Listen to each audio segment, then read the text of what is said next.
Hey,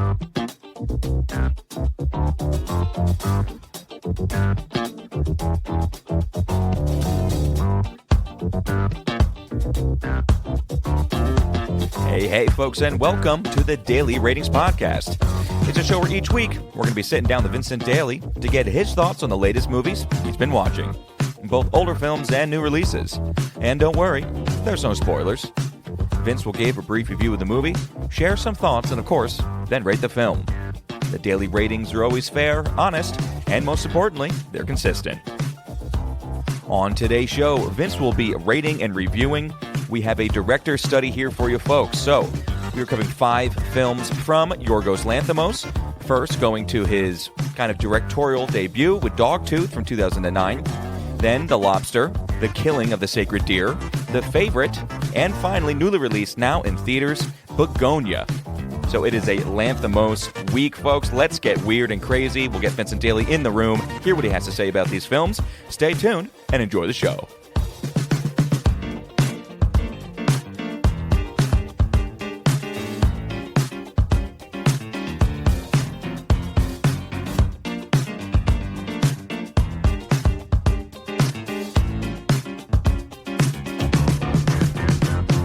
Mr. Vincent Daly, how are we doing across the table? Thomas. You twisted freak. Yeah, how was your Greek week? You are hitting us with 5 Lanthimos movies. One for the freaks. The dude kind of paves his own way.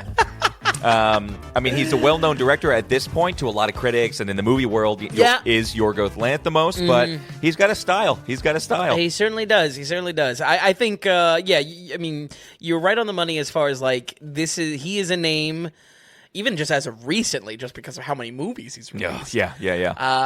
A name that just people recognize. Maybe they don't know all the films that it's attached to, but I think this was a really interesting week. I'm glad that we did the director's study, just because I feel like I wanted to almost make my mind up a tiny bit. Oh, yeah, sure. On the shifts in his career. We've been shitting on him a little bit just because of his workload, the workload he's been putting on himself, and we haven't been overly impressed with anything. You haven't been overly impressed with anything, right? And I think it was also maybe trying to understand, now that I understand his style, understand what my thoughts were on the early movies that I came across. Like, I watched Lobster on release. And it's just like 10 years ago. I didn't know what I was walking into at all. So it was interesting to kind of come back to those, that and Killing of the Sacred Deer, of just like, now that I understand like his MO, so to speak, what do I actually think about these movies, and how do I recommend these movies? In what context? I'm curious to kind of hear, we always talk about when we do these, what's the DNA of the director? When are you watching it? You can always tell, oh, here's this guy, here's his mark. With him, I don't know. For me, it's more just of a feeling of a film. Definitely, he goes in different directions with these. I've seen The Lobster and Dogtooth. I've seen The Lobster and Dogtooth before. I read through The Lobster, again, all the synopsis, and then I watched Bugonia and The Favorite for this week. So I'm really relatively brushed up with him, especially and for all these. And again, it kind of comes to these films look very different in different ways, but they all have there's a feeling. Oh, yeah. There's a feeling. He invokes feeling, this guy. Does Yorgos, our Greek man. Yeah, especially, I mean, in these early ones, his writing partner that he's writing with side by side, I feel like his dialogue is the most notable thing. But that does take a backseat, because once we get into The Favorite, Poor Things, and even Bugonia, the Emma Stone arc, basically, he has. It changes. I feel like, if anything, I think the trademark of it is he loves using fisheye lenses. He also loves using that harmonica keyboard in a lot of his soundtracks. I mean, not that he's doing it, but overall, I would say it is certainly a vibe with Yorgos. And he has, he started his career kind of doing music videos. Oh, really? Yeah, okay. He done a lot of music videos, and he was doing his Greek thing in Greece. And the way Dogtooth came together, he was like, no one made money. He goes, we all did it. Basically, he was filming commercials, and that's how he was making his money, and that's how he was able to pay to make Dogtooth. But no one was really making anything as far as the project is concerned. And it was very impressive that he did it, and then the status that the film had. Yeah. And it got accepted, I believe, to the Oscars. Oh, really? For foreign film from Greece, because each country can nominate their foreign film at the Oscars. So, and I believe it was that year, and that put them on the map instantly. And it had a cult following almost immediately. And I watched it as soon as it came out. Yeah. Not in theaters, but sure. What I mean? Yeah, I mean, that always interests me about this because, like, of all things to watch now that I've now seen Dogtooth. Yeah. I mean, it wasn't my idea. It was my girlfriend's at the time. It's like, okay. But we watched it, Yeah. So, but that was his. I mean, he's done a lot of shorts, and he's kind of always playing around. And yeah, I think then the first. Well, they say the first English-speaking film was The Lobster, but it's also like his second movie. So, and what is everything now going to be on the site with Yorgos except for the one called The Alps? Well, yeah, there's feature length. There's going to be 2 missing. So, not on this episode, folks, is Kinds of Kindness, which we covered earlier in the year. Gave that a 59. Then we obviously have Poor Things. Give that a 76. The only thing really missing from this is Alps from 2011, which is kind of in between Dogtooth and Lobster. And then also, I don't know what this movie is, but he does technically have something released in 2005 called Canetta. That Canetta, technically would be his first film, but I'm with you as far as Dogtooth being seen as his real, like, big feature debut. So, I've been saying that's his feature debut, his directorial debut. But and people speak about it that way as well. So I'm not sure if Canetta was... It's an hour and a half. It's an hour and 35 minutes. Yeah, I'm not sure about it. Either way, though, Canetta from 2005 and Alps from 2011 will be the only thing we miss, and... I don't know. I mean, hopefully we don't have to get to it anytime soon because I've heard actually both of those are kind of bad. Even among the Yorgos like lovers. So. And he said that he wants to take a break. Thank God. So we'll cover him down the road. We're definitely we've been hitting him hard the past couple of years. Yeah, we'll see. But that's exactly where I wanted to basically get all the things remaining that I had any remote interest in, or like things like The Favorite that it would probably be good to have on the website because of their critical recognition. Right, and The Lobster was on there already, Killing Secretary, but it's good that we can get it on podcast. Yeah, get it all in one episode and get it out. And purge Yorgos. No, it's a good. It's a fun week. Yeah, I don't know why I always feel the need to poke fun of him, but I like the guy's fine. Totally not tour, which I can appreciate. Yeah. I think the big takeaway here, folks, is especially if you're not into, or maybe you've seen one of these films and know you're not into it, or if you find yourself kind of at odds with the strangeness, the weirdness, the subject matter, even like the artsiness of these films. Understand that Yorgos is a really, really a creative force, and I'm not saying that to stroke an ego or anything like that. But when I cover movies, even if I don't like the movies, there's a lot going on here to discuss. There's not just one note of just like, and we're going to talk about the summary, and we're going to talk about actors, and here's the score. There's a lot going on in all of these movies, for better or worse, honestly. Yeah, no, absolutely. And him as a director, his actors love him. Yeah. And almost all of them come back for more. I mean, Olivia Colman's in multiple things. Emma Stone, of course, is in 3. Jesse Plemons. What's his Penguin? Why can't I think of his name? Colin Farrell. Yeah. Penguin. He's that's in 2 crazy. films. That's now the defining role. I'm sorry. By the way, he's been like talking about the Batman 2 script. Oh, really? Colin Farrell is just like, it is Matt Reeves' script for Batman 2 is one of the best things he's ever read. That's awesome. Like, he can't wait for it. That's awesome. Yeah. Okay. Anyway, let's jump back to 2009. Do you have any opening notes? No, that's good. Okay. All right, let's do it. This is Dogtooth from 2009. Original title, Kini Dontas. Oh, okay. That didn't really sound very Greek. Kino Dontas. Yeah, you're still in Japanese mode. Okay, it's an hour and 37. It's actually technically not rated as far as, rated R or anything like that, which it would be. And let's talk about it. Dive into it. We'll take it back and forth. Dogtooth. Well, initially, along the wavelength of like us thinking that this was his first film, I did kind of want to save this for our director's first special, covering, 2010's directors, but I discovered it was technically not his first. That belongs to Canetta going all the way back to 2005. Nonetheless, folks, I think this is a phenomenal way to kick off this episode. Not only does Dogtooth capture the very awkward feeling present in all of his movies, I personally thought it was one of the strongest this week, specifically because the concept was so small, so streamlined, and yet so disturbing in what it tries to get across. Dogtooth is a Greek psychological thriller, Greek because it's spoken in Greek, that, at least speaking for myself, worked like a horror in a lot of ways. I mean, if there was any point, Tom, I said to myself, why the hell did Tom watch this? Is because I felt like it was a horror. It was more horrifying than like a lot of the horrors we even covered this year.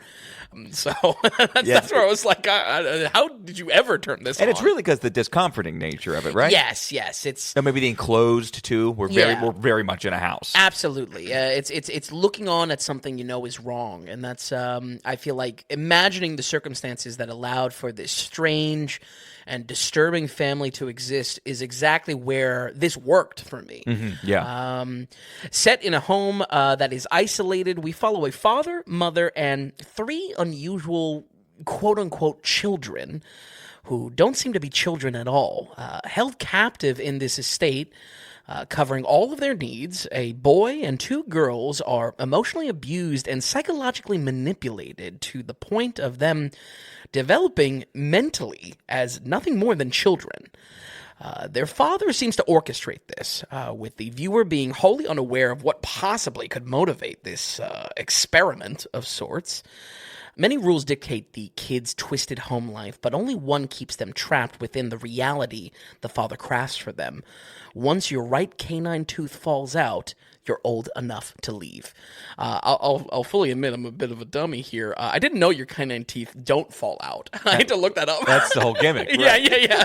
I was just like, oh, why are they still here? Didn't they have like baby teeth? And I was just like, oh, no, that doesn't happen. Got it. It's difficult to nail down a trademark for Yorgos, but I think why I remember all of his films so well are because the concepts are so strange it becomes memorable whether you like the film or not. I can say this exact same with the movies we've covered this week, but just specifically returning to The Lobster and Killing of the Sacred Deer, those are both movies that I almost remember, again, even with the fact of not really liking those movies, beat for beat what happens in the story. It becomes memorable because it is so strange, whether you're hooked on it or not. I think that's absolutely true. I say that a lot with Bugonia, probably. We'll talk about that. Absolutely. And I think maybe that's the trademark. Dogtooth has that exact same allure, strange to the point of being disturbing and or uncomfortable, and keeps you interested because of wondering what the hell is going on. Now, movie to movie with Yorgos, that answer changes of what the hell is going on, and that answer, like whether we get the answers at all or not.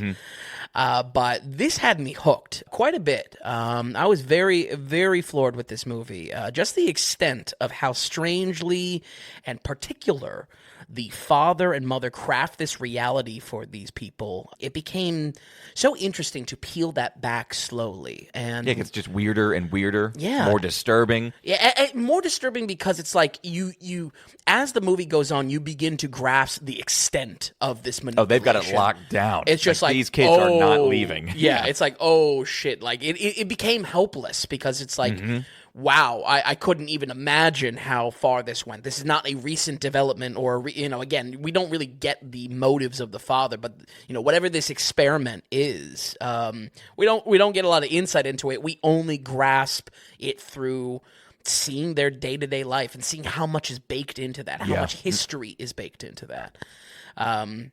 It really worked like a horror for me, though, because that dread, the dread that comes from how strange things are, and again, maybe how hopeless, truly hopeless it felt looking on at them, knowing how wrong the scenario was. I think the sexual manipulation in this is an element of that horror, too, and once again, just knowing how warped the scenario was. I mean, it was a powerful movie, and not exactly like a feel-good one either. I mean, though it's not described as a horror, I would describe it as a horrifying experience in the way. It's definitely one that's going to sit with you after the credits. Yeah, and it's just going to be on your mind for a little bit afterwards. And I think that's Yorgos. Yeah. Oh, yeah. Memorable whether you want to remember it or not. That's it. There are a lot of themes at play here as well. Training, conditioning, manipulation, all I think are very well communicated in the film. Our very first scene shows that 1 + 1 does not equal 2 for this home. There's a scene very early on of the father talking to a dog trainer that kind of lays the whole premise out for you. Initially, I saw this scene as kind of like, oh, well, that's kind of, well, I guess it's all there. Mm-hmm. But I found it really valuable of like going back to the family and seeing like, okay, now I'm tuned in to what this is. But I think the very best scene, it comes from what I'll call playing grandpa's singing. That I thought it was just perfection. Like I really loved this scene so much because it just nailed home exactly what this thriller, why it was this like psychological drama, what it was about, and again, just so clearly outsider looking in, knowing that it's wrong knowing that it is manipulation, you know. I think it's safe to say, though, all the movies this week are not going to be for everyone. Something I'll probably touch on plenty for our next two films. The whole episode, I'll probably repeat that a whole bunch. But I thought this really worked on a story level because of how it unfolded and the almost bottomless pit of how deep and long-seated this manipulation is revealed to be. The experience of looking on at something you know is so clearly wrong. It reminded me of something like Zone of Interest from Jonathan Glazer. Oh, yeah, that's a good one. Where you have this... It's obviously terrifying. It's terrifying, you know, even if you described it in, you know, just the full summary of the film. Mm-hmm. But it's terrifying as an undertone of the film. And that's where I would kind of compare it to Zone of Interest. You know, and obviously Zone of Interest, same concept of just like, you lay out what that story is about, you know, the concentration camp home. Mm-hmm. And it's like, well, yeah, clearly it's going to be like a little scary, but like that's the unease and looking on at it, knowing it's wrong, but it's treated as normal. Yeah, and how quiet and personal both those films are. They're very personal. Yeah. They're very quiet, and they're very... I would say stressful, honestly. Yeah, well, yeah, no, definitely for sure. But very similar feelings. And I feel like if you go back to my review on Zone of Interest, I don't know exactly what I said, but I remember saying this is not a horror, but feels like a horror. Mm-hmm. Right. But very impressed with this one, though. I think for Yorgos fans out there that haven't circled back on this one, absolutely add it to your list. I think everyone else, same eggshells you have with all of his films. We're going to go ahead and give Dogtooth 2009 a 77. Okay, 77%. Yeah, very impressed with this. I didn't know where you were going to go with this. Honestly, I couldn't even think, he might hate it. Maybe he's just going to hate it. I don't know. I mean, it was definitely a detestable subject matter. Right, for sure. But again, just how the reality is peeled back, and we just gather more and more, and almost your imagination runs of just like, wow, what would have to happen to make this conditioning hit so hard for these three adults? You know, I found it very powerful. Very powerful. It was. I remember seeing it for the first time, saying, okay, like what he was trying to do, he did it. Do I need to see it again? No. Did I hate it? I didn't, because it was just so weird. Mm-hmm. So, you know, it's like, okay, that exists. All right. Right. There's people out there making these type of movies. Right. And kind of in the back of my head, too, it's always like, oh, the critics would go for this. The critics would freak out about that. And although I still do kind of feel that way, sure, it's also a thing of we have so much runway with this director now where... It's just he's got his own thing going on. Yes. And it makes everything about it makes a little bit more sense, you know? Yeah, absolutely. To the point where if I had more time, I probably would have thrown this on. Sure. But yeah. Yeah, I think that's a great point, though, because like a lot of these works, I could say that with The Lobster, when I watched The Lobster originally, I was expecting something much more different than the comedic tones that we got with it. I feel like with all of his movies, they're almost kind of given context by his overarching It's style. so true. Absolutely. Yeah. So, okay, all right. So that was 2009. Let's jump to 2015. This is The Lobster. It's starring Colin Farrell and a bunch of, now he's pulling weight now. Yeah. Because there are a lot of familiar faces in here from Olivia Colman and John C. Reilly, Ben Whishaw. Yep. And then Rachel Weisz as well. Mm-hmm. So he's getting it. He's in, basically. Yep. And I think a lot of that had to do coming off of Dogtooth for sure and the recognition that was getting. So set up The Lobster. Very familiar with this one. We'll take it back and forth. Our next two films, The Lobster and then Killing the Sacred Deer, I've already seen and were honestly my first experiences with our Greek weirdo this week, a Greek oddball.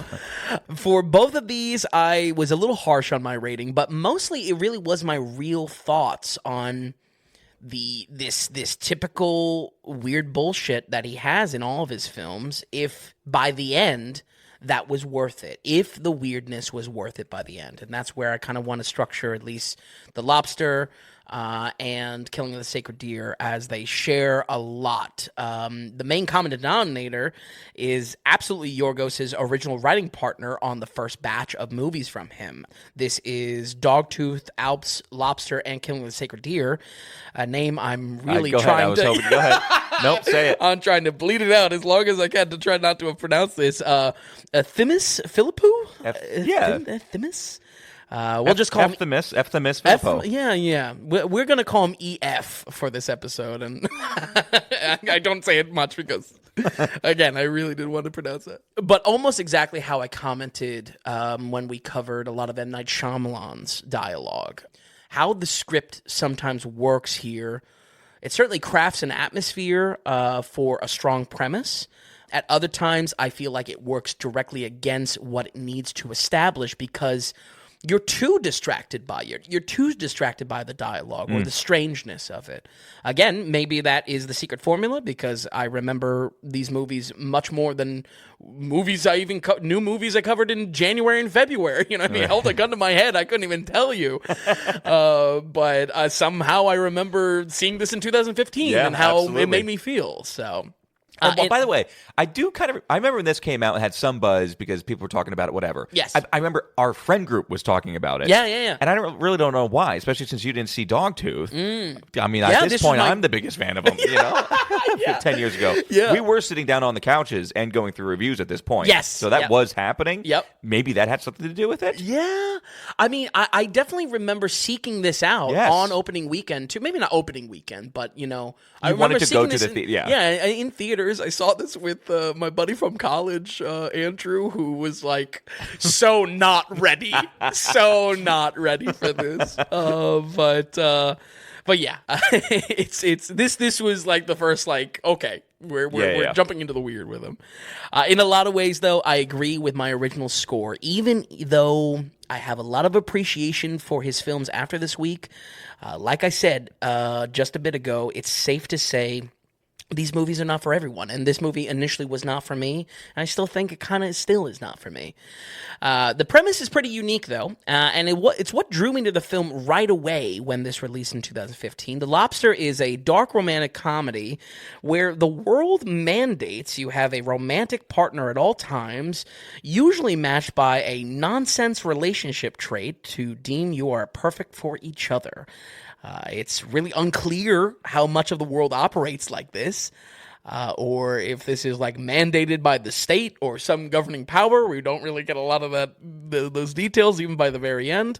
However, if you are found to be single, you have 45 days to find a match or be transformed into an animal of your choice. So, Tom, here's the $1,000,000 question. As of recording, we're both single right now. What animal would you turn into? How did I not think about this? How did I not think about this? Wow. I know. I tried to prep you. I didn't want to give it away. You didn't give away anything. I thought you were on a completely different direction. Okay. Well, okay. Go ahead. What's your animal? I mean, I love owls. I would be an owl. Oh my god. You know, Colin Farrell actually provides phenomenal logic. I don't know. Okay. You said Conan O'Brien? No, Colin Farrell. Did I say Conan O'Brien? I don't know. Maybe, yeah. Colin Farrell, go ahead. Colin Farrell actually provides phenomenal logic of why he would turn into a lobster. Right. They live hundreds of years and shit like that. So, yes. So yeah, on the spot, what would you turn into? Okay, so you said owl. Yeah, I think an owl. Which are actually notoriously dumb. Everybody thinks owls are super smart. Complete opposite. They have some of the smallest brain to body size ratio, actually. That's what I say. I don't read books. Big owl dummy. What would I be? God, you should have let me. Because I don't know. You're taking this very seriously. That's what I do. These questions I take super seriously.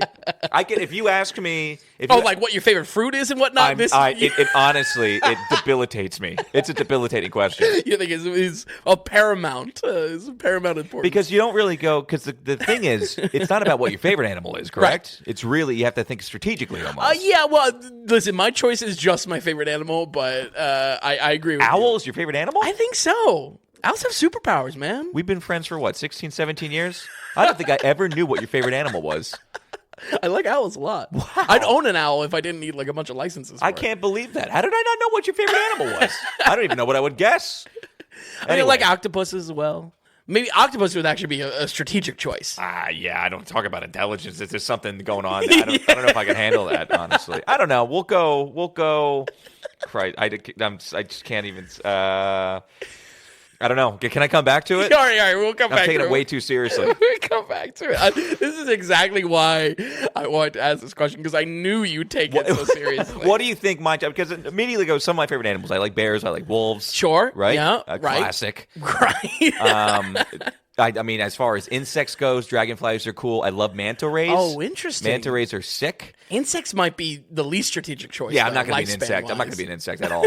I think manta rays are awesome. That would be cool. I think longevity or just like survivability, then you would maybe go crocodile or something like that. Alligator. Okay. Not really my thing. And then tortoise. Would you go tortoise? Oh, yeah. I mean, that's probably the longest lifespan, right? Well, I think is it not the land shark?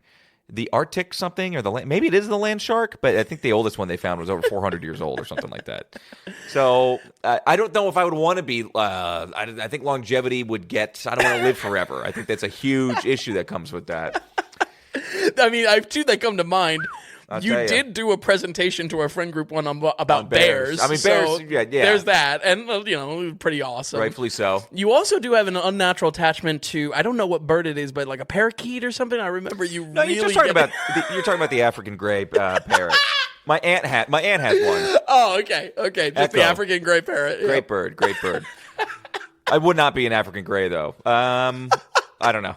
Honestly, this is going to torpedo. You should have never asked a question. No, You're torpedoing the podcast because I'm now it's. No, this is exactly what I wanted. I'll circle back on it. Rebounding off a relationship, though, Colin Farrell. Let's set the stage again because we just talked too much. So, Colin Farrell. We are in a world where either you are in a relationship or you were single, and that's not allowed. Yes. Okay. And again, it's unsure. You're completely unsure if this is like the mandate of the world, if it's just like it's not important to your goes. Yeah, it's just like it's like anti-world building. Yeah. You just have to buy it to be in. But rebounding off a relationship, Colin Farrell finds himself in this situation and is summarily taken away to a type of resort that serves half as a mixer environment to find a new match, and half as an enforcement center that will turn him into his desired animal, a lobster. The clock is ticking for him in this state-sponsored singles retreat, though. And while he hopes to find true love, he stumbles into very much the wrong relationship and suffers the consequences. There has to be another way to life, though. There just has to be. Well, Colin might be able to find another way to exist, but soon he finds the grass is pretty much just the same on the other side. I've always thought this movie's premise worked like a good Black Mirror episode, a good Twilight Zone episode, and that's exactly where my interest was, primarily to unravel this strange world that is shown to us. That was my interest when I first watched it, and probably why I kind of sought it out. And for how wild that is. But that's also like where my interest is as far as like, if I see something that catches my eye, usually it's because it works in like that lane of like, oh, this is like a Twilight Zone-y type of premise. Mm-hmm, yeah. The world building, though, is very thin here and operates primarily as an awkward comedy. Originally, that frustrated me with the film and still kind of does in ways. But now the unintended comedy is something that I can at least appreciate on rewatching and appreciate or at least recognize that it's the primary goals of the film. I think watching this originally and where the original score came from once and done was in the fact that I didn't really recognize it as like a dark comedy. I didn't really recognize. Didn't? Yeah, I mean, I saw it as awkward and odd. Yeah. But I wasn't really like laughing at it. Where here, I think I'm a little bit more self-aware of like what it's gunning for, and aligned with that a little bit. I would be hard to say. I mean, you were still probably not laughing. Yeah, you're right. It's not a comedy. I will say John C. Reilly gets some laughs out of me. Okay, that's not surprising. Which is just like no credit to the writing or directing. It's just John C. Reilly. You had made the comment about what the writing can be like and the dialogue can be like, and it is naturally awkward and goofy dialogue. Yeah. And it has that a lot. I mean, there's some of that in Bugonia as well. Mm-hmm. And right away, I even feel like that has a buy-in to it because you don't even know how seriously to take it. So you really just kind of have to be along for the ride. And with this one, it's ever-present because you're dealing with weird characters in a weird situation and a weird premise. So everything is it's supposed to be awkward on top of being awkward and goofy. And it has just... I would almost say that the comedic beats is weird goofy. Yeah. And that's exactly where, I mean, Killing of the Sacred Deer... absolutely more of an outright horror, but still these two, they're side by side because the writing is the same. Right. Yorgos and EF are side by side. But I mean, is the dialogue laugh out loud funny? Not really, but many scenes are just so impossibly absurd in this world of dating that you're just forced into kind of like laughing at when something comes close to actually making fun of how real dating works, It's like a Curb Your Enthusiasm for Yorgos Lanthimos. Because you're right. This is his most absurdist comedy. And he's pointing at how absurd the world of dating is, through this inflated idea. Folks, I mean, it's not very often that I make a comparison to a reality show, but if you can appreciate the brutal honesty of something like Love on the Spectrum, then I think this would work for you, because I think 100%. That's where this is funny, because it's like it's just like so ridiculous seeing people that are supposed to be the love of their lives interact with each other, and they're just like ridiculous. I mean, nothing connects.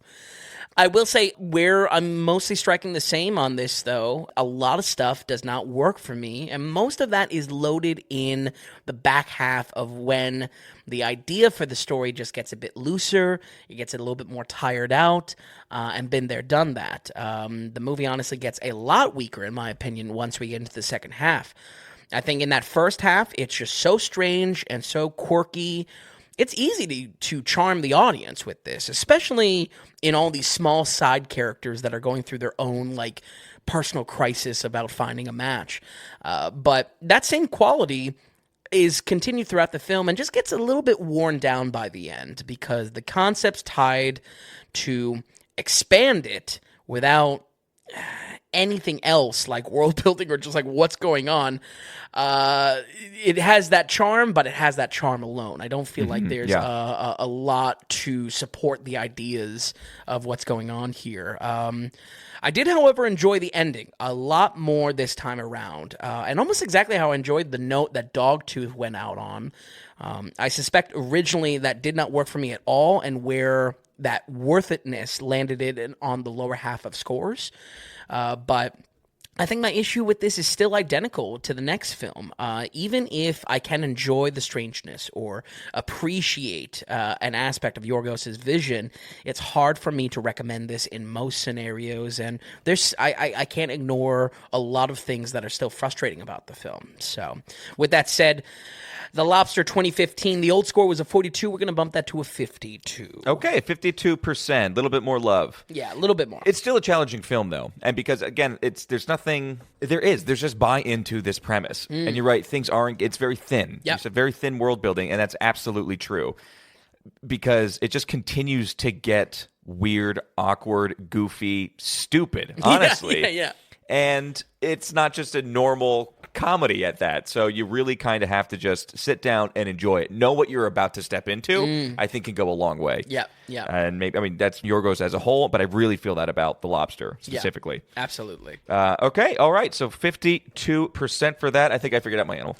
Okay, I didn't want to, God forbid, I posed the question again. I think I'm going to go the thylacine, Yo, which is also known as the Tasmanian tiger. The extinct one? It's not extinct. I don't think it's extinct. I think it's totally still a thing. You're going to be hunted to extinction. No. Well, apparently. Poached. Apparently now I know how to hide because I'm telling you. The Tasmanian tiger is still strong, still going, and I'd go Tasmanian tiger. It's so great. I mean, good call out to The Hunter with Willem Dafoe. Yes. But a pretty solid movie. I think that's a good one. That or I'll go Manta Ray. Okay. All right. I like Manta Ray. Yeah, that's set in stone, though. I want to say this is just a fluid conversation we'll continue to have. Interesting. So you either want to live in Australia or you want to kill Australia's national treasure. Not quite, no. Steve Irwin. Well, you actually said this test. Two different things. You got everything wrong there. Everything wrong. Okay. Because Tasmania is the island off Australia, but they were also in Australia, but they might even be in Indonesia. Oh, the Tasmanian tiger. Okay. Just so you know. Okay, jumping on to 2017. This is the one I've never seen. I've done the least research on. I kind of wanted to keep one of these in the dark. And The Killing of the Sacred Deer. Just go ahead and break it down. You already said this is his most horror-ish. But how was it? Tell us about it. Yeah, so once again, I mean, this was previously rated just like our last movie, but it's much more of a recent score, as I really only checked this out right before we started the podcast. I was interested in this for a lot of reasons, but mostly just as an A24 horror and completely unaware of Yorgos being the director on it. So kind of very similar, just like not in the wavelength of what his movies are, not expecting that, and if anything, kind of bouncing off of me for that reason. Once you listen to a single line of dialogue here, I mean, like you take any 5-second sliver of this film, I mean, honestly, how could I not realize it came from the same mind as our writing duo, Yorgos and EF? I do, however, feel exactly the same about this film, as I remember nearly every beat of the story for how dreadful it felt, and in a very good way. I feel like the way that this concocts dread around the situation in this film, really fantastic, but it is still just as frustrating with specific characters of how the story ends up. Killing of the Sacred Deer is a psychological thriller that takes a unknowable evil and corners its characters with an unthinkable decision. Also, slightly a secret Christmas movie. Fantastic. Wonderful. You know, what says Christmas like an unknowable evil and an unthinkable decision? It also It also has an intro that will have you saying, "Now that's what I call an A24 movie." I mean, like this is the most like condensed, pure A24-ness, and I mean that as both a positive and a negative. Now that the studio is increasingly separating themselves from projects that feel like this or feel like that. Colin Farrell plays a affluent surgeon living an idealistic life with a beautiful, but as always, significantly awkward family. It is revealed to us that he has taken a boy under his wing, altruistically, out of the good of his heart, providing guidance for his troubled life. However, the nature of their relationship swirls and shifts in disturbing ways. A young Barry Keoghan brings his real-world oddly charismatic nature to this role, inquisitive about everything in life, especially his new father figure that he becomes increasingly obsessed with. What evolves from an unusual guilt trip changes their dynamic for the unsettling, and now close enough to the whole family that his influence has set roots, they will end up scrambling to find a way to cut his dark influence out. I feel like even rewatching this movie, I wanted to like this a lot more, and I remembered why I even like wanted to turn it on in the first place, because I feel like the atmosphere of this is so dreadful and so horrific, and really creates like a panic in you as you're watching, or even just putting yourself in the shoes of these characters. But at the same time, I cannot help but like genuinely feel like real frustration with these characters and how they're used in the story. Now, that's two things there. Characters and acting performances, a little bit separate. I feel like I can't blame actors as part of this because the dialogue is the dialogue, the script is the script, you know, what they serve in the story, and everyone talks the same way. Everyone talks exactly how they talk in The Lobster, and now we're in, you know, a much more real world, so to speak. I don't love to hear that. Yeah. If anything, it's worse because everyone in their immediate family talks the same way. So it's just like... I wasn't expecting that because I knew that this was a little bit darker and going for not as much of a goof, not so much as a comedy. Yeah. So I don't know. Why is that? Because it cuts through it. You just watching it, when you watch his dialogue, it's present. You know what I mean? You're actively thinking about it. And I can only assume it's actively taking you out of this movie. Exactly. Specifically. Exactly. I think something that I am more positive on in hindsight, though, is the cast is pretty damn impressive here. I mean, and again, in hindsight, especially where everyone stands today, Sonny Suljic plays the son of the family, and not only has gone on to do other A24 projects and being very young, he is a huge part in the new God of War games. Rafe Cassidy goes on to be in both White Noise and The Brutalist. I even came around on Nicole Kidman here. I think she's pretty stunning in this and absolutely strikes those type of like elitist, almost mysterious, eyes wide shut vibes that she can give off. Nearly all my praise and on this rewatch, all my praise goes to Barry Keoghan. Even this early in his career, he thrives in the weirdness of this character and is such a clear match for this script where other characters feel intentionally disconnected. And again, this just like this weird dialogue that comes across in these last three films. He somehow is right at home with the creepiness of his dialogue. And honestly, I'm surprised we haven't seen him work with Yorgos again. I mean, we talked about it in the very beginning of the episode. That's a good point, Ben. I'm surprised with how natural he is to the vibes of Yorgos. I'm very surprised that... Well, Barry plays a weird character in, what's it called? The set in Ireland. Oh, yeah. Banshees of Inisherin. Yes. Yep. He can be kind of a weird guy. He kind of looks a little weird, too. Yeah, I think he's got some of it going for him. He has an odd charisma. It's not expected. Gonna be a Beatle now, though. I forget which one. Oh, but he's going to be Ringo Starr. Oh, fantastic. Yeah, it totally makes sense. That's fantastic. Hopefully we get into his painting career. Folks, if you've never seen Ringo Starr's art career, boy, do you have a treat for yourself this afternoon. Look that up. Much like the very noticeable tone found in the Lobster's writing, though, the voice in the script, the voice of these two's writing here is very intentionally awkward and maybe to the point of frustration for a lot of viewers simply because every character sounds the same. Yorgos and EF, once again, create an atmosphere all of their own that, I can't deny pulls you in to find more about this story, only just to provide just such little crumbs of insight into what is obvious to all of us. Yes, this might shift the genre to more horror, but it still sounds like Love on the Spectrum. Like, it's unreal. It's unreal. I think in some ways this does have a perfect 50-50 mix of what we talked about in our last two films.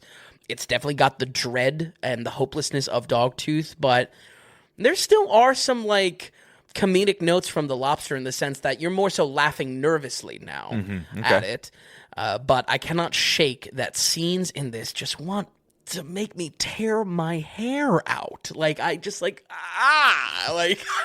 it's a Shyamalan's instance where it's like, it makes me question just like, did no one check this? Did no one say like, I don't know if this is the direction to go, you know what I mean? Or is there just like that much pull, on the movie set? I think while the movie is ramping up, it's completely fine. But like I said a moment ago, once we settle into like the problem solving of this dilemma, certain characters become very frustrating in this. And again, it's where I ask myself, for the sake of recommending this movie, is the weirdness worth it by the end?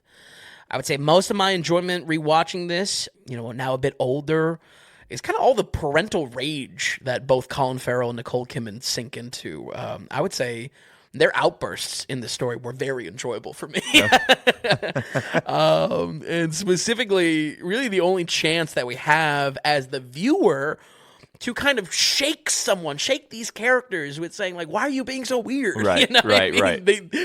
Their outbursts were, like, cathartic in that way. I think these occasional scenes, the movie has the potential to work to similar must-watches like Prisoners, where It's cornering the characters, but it's also cornering us with a tragedy that has no clear answers. And that's the drama. And that's the crisis. But in an outnumbering amount of ways, dialogue, character logic, and even that ending a good amount, I find myself feeling the exact same way about my initial watch just a few years back. We're going to go ahead and give Killing of a Sacred Deer 2017 a 58. Okay, 58. He's, yeah. Because I think no matter what, you need to be in a mood to watch his films. I think that's safe to say. I don't know. Maybe some people are out there could just turn on Yorgos whenever they want. Right. But it takes a different kind of... It takes a different beast. Yeah. It takes a different animale. Yeah, it takes a different mood as well. Yeah. But it's unfortunate, and we'll see what these other next two films... Are things finally clicking? Because with him, some things click. You just want him to go in a different direction. You just go it. It gets frustrating. You were frustrated in areas of Kinds of Kindness for sure. Oh, with sure. How weird it can go. You know what I mean? But Kinds of Kindness, he returns to work with EF again. Ah, okay. So I think the key thing is maybe shaking that old writing partner. Boy, he's taking some heat on this one. Some strays. Yeah. I can't even pronounce his name. All right, 2 years later, because he's on this roll, 15, 17, now in 2019, this is a film called The Favorite. Very curious to sit down with this one. So definitely watch this one. Why don't we just get into it, set it up, and let's talk about it. Sure. Well, surprisingly, I've never seen this film, despite my love for Emma Stone, and I'll continue to make that note whenever possible. I really do love Emma Stone. But it's been on my list for a while now, considering this film got some of the most widespread critical recognition Yorgos has received in his career to date. Yes. It also introduces Yorgos working with Tony McNamara for the screenplay, who will continue on to the equally praised Poor Things in 2023. Folks, while there's a lot of critical buzz around the new release this week, Bugonia, that it's his most accessible movie to check out, that specific piece of praise, like the most accessible Yorgos film, I think it belongs right here, because The Favorite I thought was excellent. I thought it was a great movie. The Favorite is a period piece dark comedy, having plenty to poke at with the absurd pomp and circumstance of English royalty, but keeps your attention with the kind of peculiar power dynamics within the Queen's court. This is set in the gilded 18th century of English royalty. The story doesn't really flaunt itself as nonfiction in its subject matter. However, it does deal with many real-world aspects and real historical figures. I'd call this maybe close to something like Sofia Coppola's Marie Antoinette. That's a great, excellent. Yep. Where it's clearly using real historical context, but is probably, I don't know. I'm not the one to take the magnifying glass to this say, one for sure is doing its own thing. Yeah. But there is aspects there. There are aspects to these characters and how they interacted romantically, which is very interesting. Riding into the palace looking for a fresh start, Emma Stone plays the charming Abigail Hill, who has forgotten ties to royalty that she looks to stoke. Her only chance is a connection to Lady Marlborough, viciously played by Rachel Weisz. Rachel Weisz in this. Wow. I'm starting to like her a lot more and more. Yeah, I liked her, and I watched some of the Dead Ringers miniseries that came out when we covered Dead Ringers before. Yeah, that's right. I forgot she does that. She can handle it. She's good. Yeah, I thought this was really a great performance from Married her. to Daniel Craig. No way. What do you mean? Yeah. That's a great couple. Been married, yes. Been married. Daniel Craig was a big fan of The Mummy. By the way, what? Rachel Weisz was in The Mummy. Oh, okay. Okay. I was going to say, and she's in The Lobster. Yes. As is Q, Ben Winshaw. Yeah. And Lea Seydoux. Look at that. Crazy, huh? Crazy. Oh, all roads lead back to James Bond. Yes. Anyway, Rachel Weisz is playing a... Yes, Lady Marlborough. I don't know quite the vixen, but she's the current right hand of the Queen and a razor-sharp aristocrat that has dispatched many a challenge, both personally and for her country.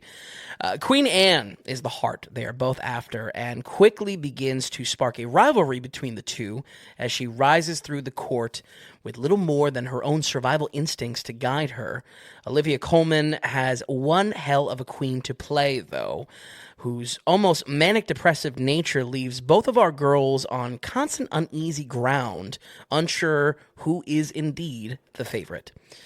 I would say, considering this is Yorgos' only period piece, I think he kind of really kills it with nearly every aspect. Oh, okay, here. interesting. Especially the setting. I mean, the costumes, the set work, and definitely the tone or the atmosphere of the film being this like backstabbing intrigue of the royal court. I feel like it was all done very well.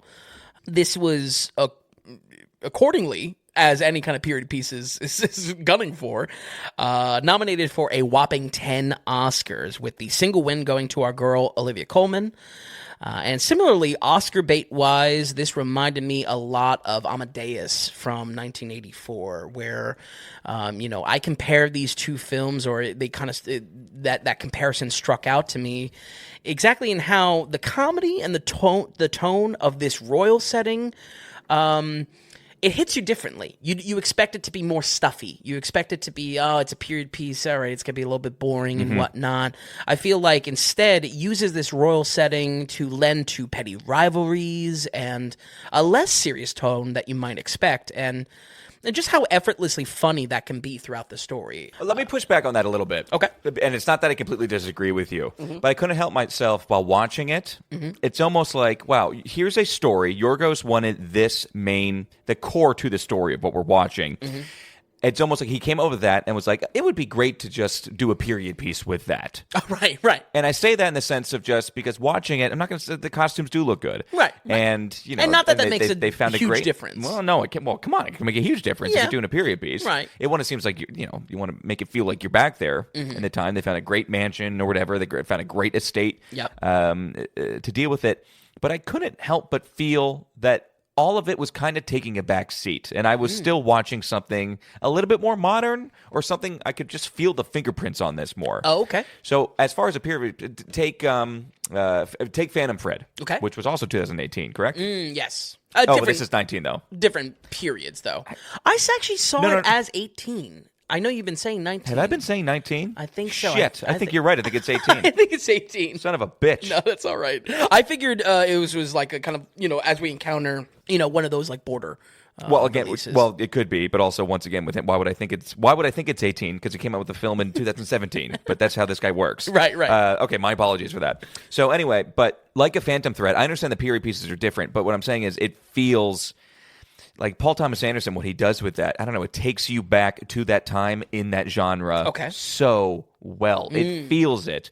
Where this one, he's got the costumes down and some of the look right, but I'm still feeling, I don't know, there's something very modern I still feel. I think he's very present in this movie, personally, and I do think some of it's dialogue. That goes to your point of it isn't stuffy at all. It's comedic. It is some very forward dialogue back and forth that I still think is a Yorgos thing. True. You know what I mean? And so I think that's my only comment of I just feel a modernness to it where the setting takes a back seat to actually what's going on in the story. And I think in different hands you would have had a melding of the two that might have made it feel for me a little bit better. Okay. I did like this movie, by the way. Sure. No, I think it's a valid point because there is, I'm not a historian, certainly not of English royalty, but there is substance to Queen Anne having this kind of love triangle. That's fine. And that's like all even good. using like the degrees of like calling them her favorite, and that being them like vying for attention. So I think, if anything, to your point, leaning more into historical accuracy, whether that did make it more stuffy or not, might have been worth it. I think that's a totally valid point. I think I would have liked it a little bit more. And I don't want to. I'm not going to shit on it any more than that. Because again, I did like it. So but that's exactly where I compare this to Amadeus or like a Marie Antoinette. That it's not historical first. You know what I mean? Right. Or its priorities aren't historical. But first. even like you brought up the fisheye lens. Okay.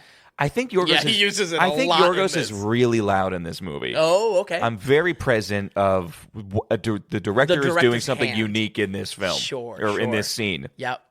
And I don't know if I always like that. I normally don't. And it kind of made me feel like a very high-end modern-day Netflix show almost. Interesting. And, that's not what he's going for. And maybe that sounds like the absolute, worst thing to say to, to an auteur and guy who directs films. But I couldn't get away from that feeling. Yeah, true. As much as the costumes had it down and whatever, it still only goes so far. I mean, I think you're dead on as far as that fisheye lens. I removed a note of it, but the note was just like, boy, does he love this fisheye. Yeah, it's more and that than carries over fisheye, to Poor Things as well. That's definitely the same look. There's more to it than that, though. It's also camera movement. It's the way he blocks his stuff in this one. I don't know. It's just, it's done a little bit differently, and in ways I can appreciate that. And in ways, it feels like a high-end Netflix show a little bit to me. Okay, fair. But at least where it comes into like the atmosphere and like this being a comedy ultimately, I feel like there's no doubt in my mind personally that this was the funniest film out of the week, you know, as far as like being like raw funny. Wow. Finally able to just have characters that don't sound like emotionless robots, you know what I mean? There was definitely a little bit forwardness there, but finally there it seemed like You got some personality in here. Yeah, especially for the sake of this being romance, love triangle, kind of catty drama, you know what I mean? Yeah. Like there's something there that like I needed, especially the women, to speak like they would, and not like anything we've seen so far this week. You know, as far as the 3 other movies we talked about, I would say just the comedic timing of so many jokes was great, and it had so many angles to charm you with. Whether it's the comedic delivery, certain cuts in the edit, I feel like there's a lot of sharp edits here that add to the comedy, or even just like that typical British charm. This repeatedly won me over during the runtime, just with just being actually funny and actually like just enjoyable to watch. That's where I kind of circle back of just saying like, this is his most approachable film. It's certainly not Bugonia. You know what I mean? I might make a case for Bugonia. Oh, really? Yeah, believe it or not. Interesting. But no, I think you're right with this one. Yeah. I think with this one still because it's just so much comes down to his sex with him. Sure. You know? And me, it's just, it's getting old. I mean, we're getting a saturated market with sex right now.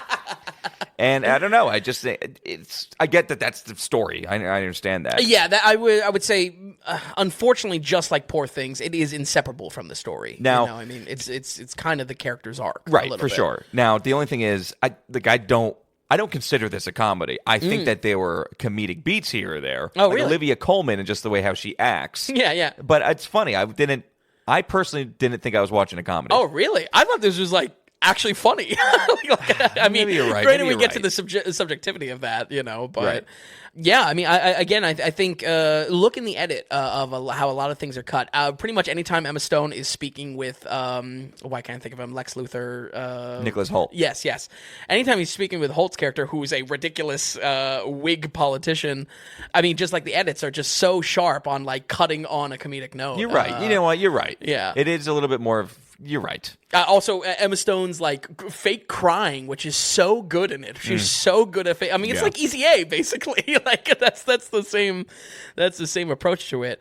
I think my elevator pitch for this is very simple. It is Downton Abbey meets Mean Girls. Like that really that is it, Finn. That's it. That's it. You nailed it. And I wrote this kind of joking. I think maybe it's kind of serious. I think we should add this to like the Girls' Night compilation on the site because like I think it's Mean Girls. It's 18th century. That's a really English good Mean Girls. That's a really good take, Finn. I like that a lot, actually. Wow. You're so right. And the 3, by the way, our 3 main leads here are phenomenal. Yes. Every single one. Rachel, I mean, all of them are good. That's Emma Stone, where Rachel the Mean Weisz, Girl Olivia premise Colman. really comes from. That it's they're crushing it. Yeah. They learn from each other, they adapt, and then they attack. For my money, Rachel Weisz was the strongest performance here. I know Coleman got the win. Both Rachel Weisz and Emma Stone were nominated in the same category, which is kind of tough. For lead? No, supporting. Coleman is listed as the lead. What? Which I do have some bones to pick, but you know me with the both of us are just like, splitting what are the hairs rules? on- What yeah, are the yeah. rules? We don't understand. Exactly. I mean, I get that. I don't agree with that. Yeah, I don't either. No, I don't. either. It's Emma Stone. Yeah. Yes, absolutely. As she's trying to kind of infiltrate. But I could see if you're going to put up two of them into one category, it would be Rachel and Emma for supporting. Yeah. I'm sorry, no, for lead. Oh, right. Absolutely. And Coleman, to me, is absolutely the supportive role. Absolutely. Wow. Because if anything, Olivia Colman as Queen Anne has probably the most solidified arc because you kind of have to match what Queen Anne was about. You know, with the rabbits, that's all real and whatnot. It's well, the story wasn't about her picking the favorite. It's about the potential favorites. Exactly. That's what it comes down to, too. And them tearing each other apart. Yeah. You know? Yes. Huh. Okay. Absolutely. But listen, good for Olivia Colman. Yeah, good. Yeah, she got the win. Absolutely. Yeah. But Rachel Weisz, I think she's top for me by far. Just the way that she was able to embody this vicious character with this much killer instinct, it was just great. I mean, I absolutely adored her in this. And again, like, in the lens of it being Mean Girls, like, she's Regina George. I mean, she's just she's the mean girl. So I really liked her too. Yeah, it's so great. I love how killer she is on this, and then also like in the sense of like this character is an aristocrat that has to protect her back because no one else has it. Mm-hmm. So she kind of forms these habits. But as far as like the charming element goes, Emma Stone once again thrives in this movie. She's somehow able to be giving a performance worthy of critical praise, whether it be like emotion or accent work, which honestly I could say whatever, it's fine. Okay. I wasn't holding a candle to it. I thought it was really good. Yeah. Well, at least for me, like, while doing that, still losing nothing of what made her early career so enjoyable. Like, what I see in this movie that matches the performance in, like, Easy A or something like that. Like, the fake crying, the everything. Right. Like, it's just, like, so... Emma Stone is great. She's turning it on and off constantly. Yeah. She's going a lot of different directions. Yeah. And she crushes this, absolutely. Absolutely. But I felt that this was just such a solid story and fascinated me on how things might have played out behind the scenes historically. I'm definitely interested in like looking into that just a little bit more. I just loved seeing the duality of how quickly our characters resembled each other when they shift back and forth in the position of control. For all the bite that Rachel Weisz shows in her performance, you soon see shades of it coming through in Emma Stone's. And even outside of Yorgos' usual audience, I would easily recommend this because of how clearly the film outlines those shifts in control, all while you chew on the swirling and satisfying kind of catty drama within this trio. We're going to go ahead and give the favorite 2018 a 78. Okay, 78%. I like that. And I enjoyed myself watching this. I can totally see myself returning to this, honestly, which it's... I can't say about that with all of his films. Right. And I think I will go with this is the most digestible, the most attainable or palatable of his films. And I think it's a good place to, what is it on? How did you watch this? I just rented this on Amazon. Yeah, okay. I think I did the same thing. I might have bought it because I think it was on sale. But yeah, okay. I'm liking this. I'm liking that. I'm not going to give it 2 shoes. But I was along for the ride on this one. And in fact, these two, I'm on the ride. I am on the train. I'm getting battery problems over there. Sorry. I didn't think that would pick up on the mic. No, the favorite and Bugonia are, to me, actually both pretty palatable for 2 different reasons, kind of. Okay. But this is a good one to sit down and check out. Before we get on to Bugonia, the new movie in theaters, we want to remind people that Vin and I are going off the value for value model here. We're not going to do advertising on the podcast or the website. We're also not going to have any paywalls or payment tier structures where you need to give us money in order to get like extra content or anything like that. Vin and I are totally listener supported through your monetary support. So you can send in whatever donation that you'd like, and you become an actual legitimate producer of the Daily Ratings. You know, I think a lot of people, probably some of our listeners out there, do Patreon and are patrons of other people's shows or podcasts. And we're actively kind of staying away from that because Patreon, it signs you up. You have to pay this same amount of money every single month, and you get extra content. We just want all of our content to be available for everybody because everyone's on their own finances. And more so, we're also a show where we kind of have inconsistency in listenership, if that makes sense. And I can see it. Like, we can come out with an episode, Vin, and we have the exact same listeners, just about. But it can be from completely different areas of the world or the country. Because it's so much, do you care about these films that we're talking about, or don't you? True. We have people that come back for every single episode. And I really do think we have people that check in like maybe 5 times a year. So we don't want to set up a payment system or have a Patreon where you're forcing people to give a certain amount a month. So true. It's all about value for value. What value are you getting from this, from the podcast and the website? Could you send them some value back? So go to thedailyratings.com and head to the donations tab, and everything right there is laid out for you. So we will have some set donations, like buy even a movie ticket, the Gump Club Space Odyssey donation, but there's the big value for value button right there as well. So you click on that, and it's whatever amount of value that you feel like you're getting, big or small. So if finances are tough this week and $5 is a lot of money for you, we really appreciate it. If $500 is not that much money for you, we really, really appreciate it. If you're used to the Patreon system, if you're used to just setting up a number because you want to give monthly, you can also do that. When you click on the value for value button and the PayPal box pops up, you can just click the monthly tab. So we do have 2 monthly donors. So anyway, that's how we're doing it, and that's why we're doing it as well. What kind of value are you getting from us? You listening, stopping into the podcast? Are you enjoying going to the website? We look at that as value in your pocket, so can you send some back? When you do, when you become an actual producer of the Daily Ratings, send in a producer note along with it. So you can email us at tom.vin@thedailyratings.com. That's our email list. And email us a note. That could be questions, comments, critiques, ask us anything, say anything, movie-related or maybe even not movie-related. This is the producer segment here. We want to give a thanks to those who you produce, and we want to bring you into the conversation because that's what producing is all about. So for all those listening, it's great that we see more and more and different people from around the world continuing to kind of find us and listen to us. And do you appreciate that you're not going to get ads between every single film? We're not going to shove dog food down your mouth or mattresses or underwear or gold or anything. Or gold. It's all about movies. We're just all about getting the content out to everybody. We have a good time doing it. Again, it's thedailyratings.com. Head to the donations tab. Okay, Vin, this is Bugonia. This is his third film in about a year and a half, which is crazy. Starring Emma Stone and Jesse Plemons in this one. I was excited to go see it in theaters. I couldn't get to it this weekend, and I was like, I guess I won't watch it. And sure enough, Monday was here, and it's like, I'm going to go watch this movie. Yeah.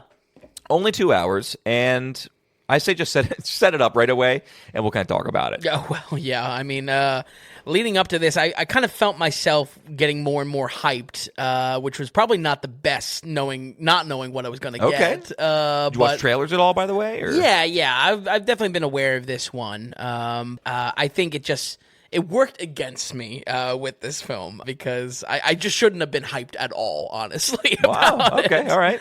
I mean, hear me out. Emma Stone going bald for this worked for me in the same way that Natalie Portman going bald in V for Vendetta back in the day. Worked for my younger self. But honestly, though, I think I was mostly just hyped on getting the answers to such a clear premise I saw from the trailers: a nut job kidnapping a corporate exec, accusing her that she's an alien. That's the pitch for this film. I think while most of this film, that premise dances an interesting line psychologically, especially around the kidnapper-victim dynamic, I still can't quite shake the feeling of disappointment with it and a certain blahness on the movie that I just didn't expect. I did not expect blahness for any of the movies this week. Was it because it was small? Was it because it was a quieter film? It's not grand in any way. It's a small cast. I don't know. You can't really put your finger on it. Yeah, I really can't. It's tough. I think and I'll say this in a little bit. I mean, like, if there's anything that I can point to, it's strictly in spoiler territory. I mean, we're talking about not even just like the ending specifically, like the entirety of the movie to like examine like the arc of these characters. Right, like you said, the premise is pretty simple. Yeah, we have a kidnap here. Yeah. Because we have a crazy kidnapper who thinks this person is an alien. Yeah, if anything, that premise really doesn't develop much for 95% of the movie. Right. So, Bugonia is self-described as a satirical dark comedy. I didn't really find too much comedic here. Actually, I want to toss that to you. Did you find this to be funny? I thought this was funny in the way that I kind of found, in a Yorgos way, I thought there was some smirks going on. Okay, listen, when it comes to Yorgos, I'm a smirker, okay? I'm not going to be laughing out loud. Sure, fair, okay? Fair. You can smirk a little bit to the Lobster. I can smirk a little bit to The Favorite. Yep. That's the most here. Okay, fair. I found... Yeah, and I found some different characters to be a little bit comedic. Again, you were set up in a ridiculous conversation. It's a ridiculous situation. Yep. So naturally, some of the conversations that are going to happen between two characters taking things very seriously, it's just goofy and sometimes awkward and funny because it's ridiculous. Yep. And when you're in the absurdity of it, I'm going to smirk a little bit here or there. So It kind of sounds like maybe I'm hotter on this than you. I think you might be. I think you might be. So I like this movie. Again, I'm probably going to return to it as well. I was shocked to see. That's what I was shocked was how small it was. And how contained it was. Sure. I just thought, again, with Yorgos making so many movies now and being well known and getting budgets and things, I was almost expecting something a little bit more grand, and it wasn't. And you know what? I'm okay with that. I think this can be somewhat palatable because of that. As long as you're cool with Jesse Plemons and Emma Stone, we have a platform here to just, if you're in the mood to watch some creepiness, this is a fine movie. If you're in a certain mood, I think this movie totally fits. I think it works. I think it's palatable. Again, the eggshells of any recommendation for Yorgos films. So yes, but again, I think the most palatable. Yeah. Okay. Not over the favorite. You're right on that. Interesting. I think when it comes to all of the films this week, I feel like there is still that balancing act that I talked about in Killing the Sacred Deer, that the awkwardness can shift almost fluidly between this is funny because it's ridiculous, but this is also kind of dreadful in a way that's not exactly like horror, but like it was like a hopeless scenario a little bit. I feel like I experienced similar dread to the earlier movies this week in this scenario, and especially in like this like kidnapping premise. It's also a remake of a 2003 Korean film called Save the Green Planet. Without seeing the original, I can't really tell you if this is like a Departed Internal Affairs style remake, but like a rough adaptation maybe or something. Yeah, but maybe we can add that to the watch list to find out down the road. We follow, though, a conspiracy theorist named Teddy Gates, played by Jesse Plemons, whose brain has been thoroughly soaked in the ramblings of the internet and is now looking back to take control in his life through a radical kidnapping. Roped into his plan is his mentally challenged and impressionable cousin Don. They have their sights on the CEO of Teddy's company, Michelle Fuller, played by Emma Stone, a soulless corporate elite that seems like a perfect scapegoat to pin all their worst fears on.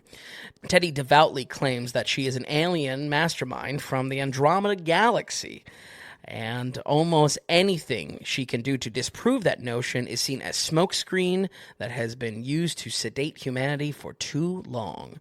But as Teddy's methods become increasingly disturbing for how far they reach to prove his theory, Michelle complicates her own crisis by playing into the delusions of the unwell. I would say the conspiracy and the distrust of information that swirls in the film, as the script becomes more and more what this movie is, more and more solidify, it just has an inseparable role from the internet of how it plays in the story. I put this side by side with Eddington, for instance, this year, of where, I can't really say whether or not the commentary or critique is valuable on the internet, but I do recognize it as far as my interest is that the internet is becoming a kind of a significant storytelling device in a new way in these type of stories. For Bugonia specifically, I mean, I honestly, I think almost every conspiracy you could dig up is at play here. It feels at play. Or at least Jesse Plemons' character feels like a true denizen of the internet with just like so much baked into his worldview. It feels like a real 4chaner. There is even a scene at the dinner table where he explains the rabbit holes he's been down, but seriously, the script is kind of just shy of saying that there are lizard people out there, and even that is quite possibly the stand-in of these Andromedan aliens. That's basically the change there. And it's where I'm interested in this original from 2003 of just like how much this felt like a modern, 2025 modern type of story, and how that crafted these characters. It would have punched a lot different in 2003. Yeah, exactly. If anything, I don't know. I have no idea. I haven't seen that movie, but it's I just find that very interesting. The why this was adapted now and how it was adapted. But that's maybe some of my blahness on it. Wow, I'm surprised you're not really feeling this at all. Yeah. I mean, I thought it was a well-made movie. I thought certain aspects worked well, especially in the dynamic between Plemons and Stone. Yeah. So much of that, I guess I'll call internet authenticity. I mean, so much of the script genuinely feels like a Facebook mom's flat Earth post. Or an Alex Jones rant that crawled out of the corners of the internet, and met the light of day. Yeah, that didn't really have any weight with me, I have to say. Yeah, because more so, to me, it's a performance movie. Yeah. Because it's so contained, because we're only dealing with such few characters. I mean, I'm watching it for Emma, and I did not know how big of a character Jesse was in this. Sure. Jesse Plemons, and I think he is phenomenal. So I think because I was loving their performances so much, I'm in. Sure. And as far as that premise of all the internet stuff kind of being worked in there, that's okay. I was really more locked in because I wanted to see him deliver it, And I don't know, why is good. Plemons is very good. God, everything like the way he changes his tone, his mannerisms, the way he speaks is totally different. And when he's showing insecurity versus when he's showing confidence, yeah, and his different expressions, facial expressions and stuff, he forms into a different human being than what we normally know Jesse Plemons to be. Sure, I was kind of blown away. I really, really enjoyed it. Really, his performance. Wow, his performance. The film. I'm not gonna. Yeah, I wasn't loving this film at all. Right. Because it is pretty simple, honestly, and I just thought I walked in purposely staying away from the trailers, having a rough idea what the plot was, and I was expecting a bigger, louder film. Yeah, and that's another thing that betrayed me a little bit, because when you look at the trailers and you've seen the scenes, I mean, they are loud. There's the big ones from the trailer, so you're expecting when is that going to be outside of the basement? You know what I mean? Yes. Outside of this kidnapping, very tight scenario. So. Back to your internet stuff, though. I don't know why. For some reason, I'm just maybe it's expected now, and it's just like, of course, we're going to include some of this in here. Yeah, but I don't know. I maybe felt like I was in such a ridiculous situation again, which he sets up, that I felt more removed from it. I mean, it is a satire. It also, while it maybe just like wasn't working for me in this point, I do think. It is worthy of some praise. The writer on this is Will Tracy. He's adapting this story. He did The Menu. So it's clearly, I feel like there's some sharp things done in the script on this. And, the script was nowhere near the praise for any of the other Yorgos movies, earlier this episode. So I feel like there is some praise there. It's just like that's where, again, it just wasn't quite working for me. I just think... it's just something that I wanted to bring up because I recognized it in Eddington. You recognize it in this. How the internet is playing as a storytelling device is maybe not changing permanently, but a new flavor of it is coming about. But I think Eddington, it was like times 10. Okay. This is just like, we've got an internet nut here, and he's just acting on some things. Right. That's what it is. The phones and the internet played a much bigger role in Eddington, personally. That's true. Yep. And also moving the plot along. Honestly, even when I was sitting down watching the film, because again, I kind of think it's palatable if you're in the right mood. Okay. This, I've got, I think a great double header would be this and 10 Cloverfield Lane. Oh, interesting. Sure. I love that. And I love think that. that's why, I don't know. And I'm cool with that movie. Right. Even though I'm just like, it's not really quite my movie. Right. But there's a mood I could be in. Yeah. Where I'm going to watch that movie. Absolutely. Because it's like you're close to the danger, but that danger kind of becomes more palatable. You're just kind of chilling with the danger at a certain point. Potential supernatural, and also, yes, it's scary. You're fearing for the person. What is going to happen? You're also very contained in a torturous way. I think that's great. Yeah, that's kind of how I feel about it. And the internet thing is almost like the 10 Cloverfield Lane about like they're talking about aliens or whatever like that, or other beings coming down. It is a side plot to me. I don't care. Well, I do care, but you know what I mean. No. I feel you. And I think that's a great comparison. Yeah, I think that's a great doubleheader. So, but like I said, I mean, my issues with the film, I feel like are really hard to talk about because, one, I kind of don't know exactly how to feel about the entire movie as a whole, but I definitely can't really get into it because it would dip heavy into spoilers to talk about it completely. And I really mean that, like, not just the ending, just like holistically, like what it was setting up. Yeah. I know what was working for me was the psychological game that happens between our characters in this kidnapping scenario. I think all my praise in this goes to, like, as the story is going on, Jesse reveals more and more about what this character believes is truth, which Emma is able to lean into in either attempts to escape or swing things in in her favor.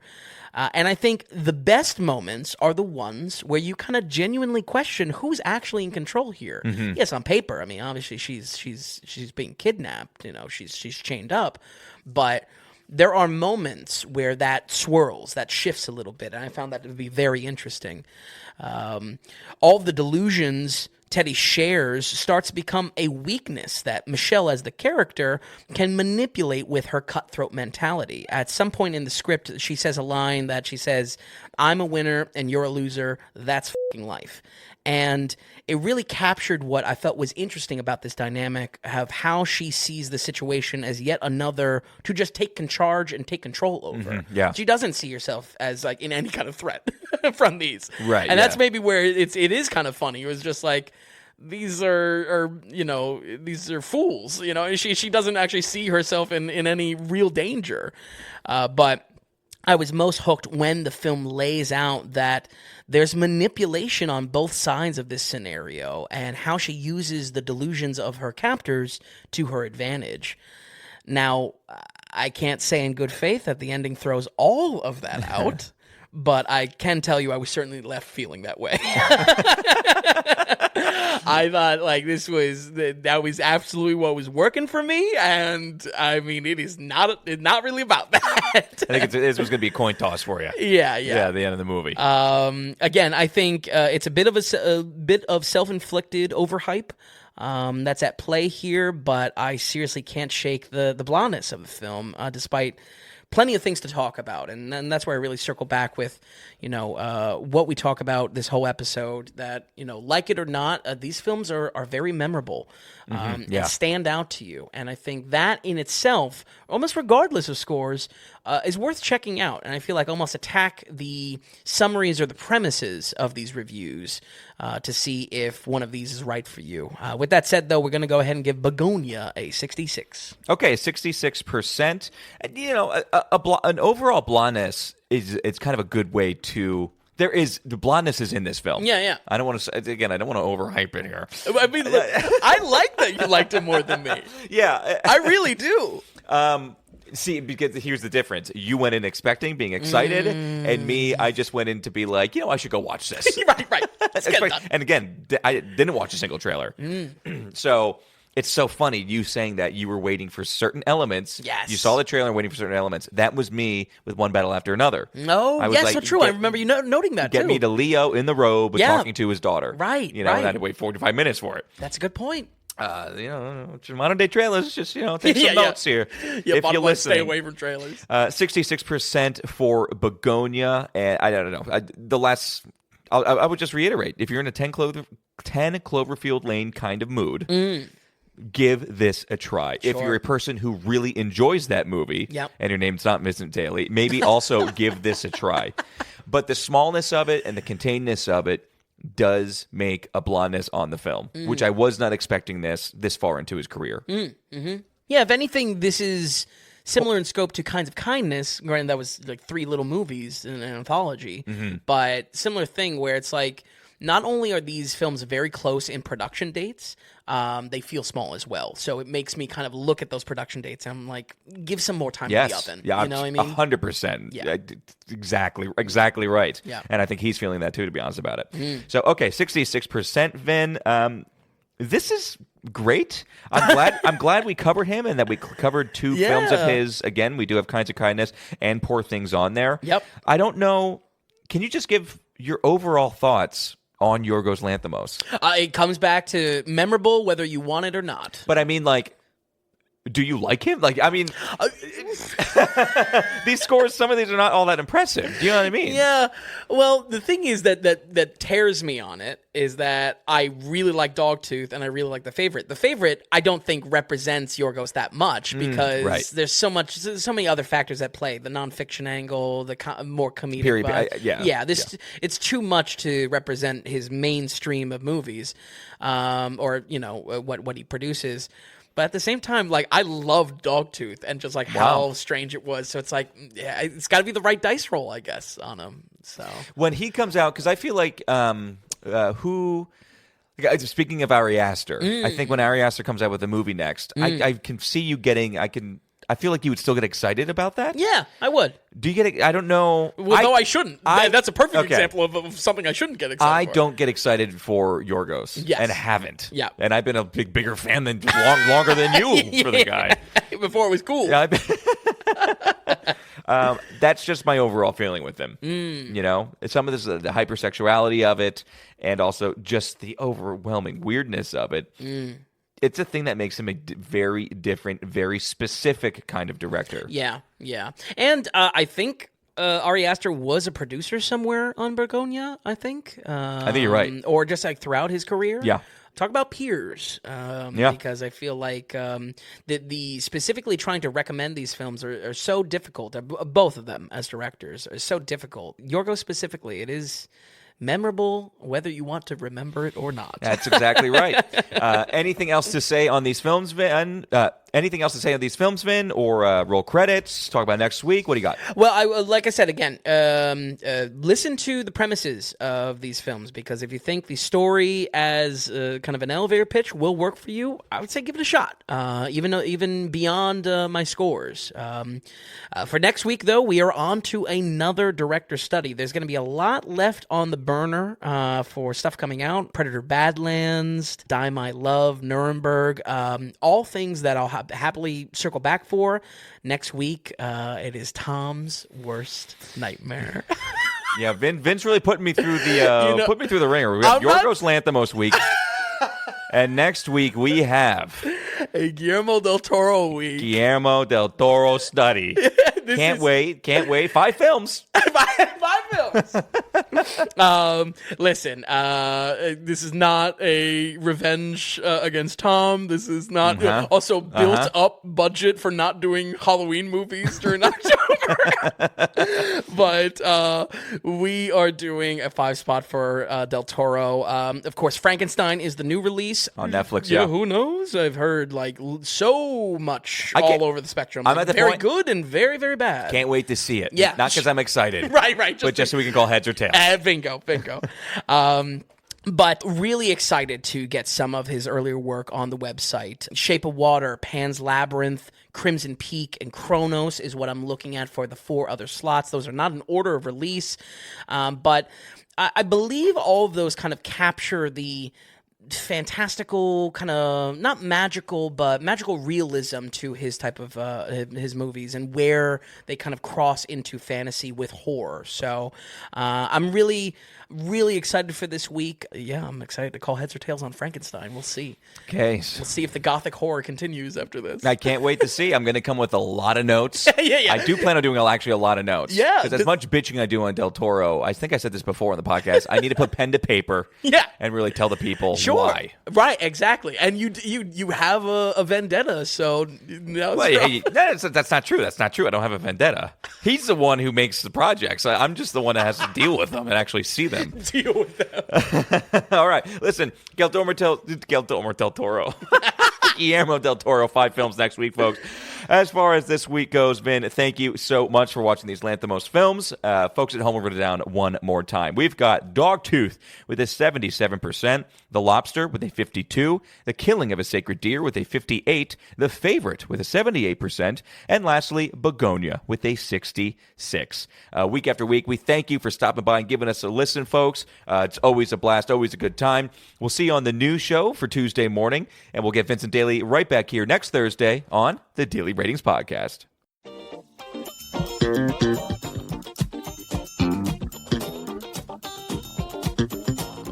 And hey, if you enjoyed the podcast, if you would, give us a good rating or get the word out and tell a friend about us. And just a reminder that the Daily Ratings is completely producer supported. We want to stay away from advertising, and we don't want to have any paywalls or tier structures or subscriptions. It's all just value for value. So, are you finding value in what we're doing here at the Daily Ratings? Then become a producer and donate whatever amount of value that is. Just go to the donations tab on thedailyratings.com, and while you're there, be sure to check out the massive amount of films that Vince has rated. So thanks so much, everybody. We'll see you next time on the Daily Ratings Podcast.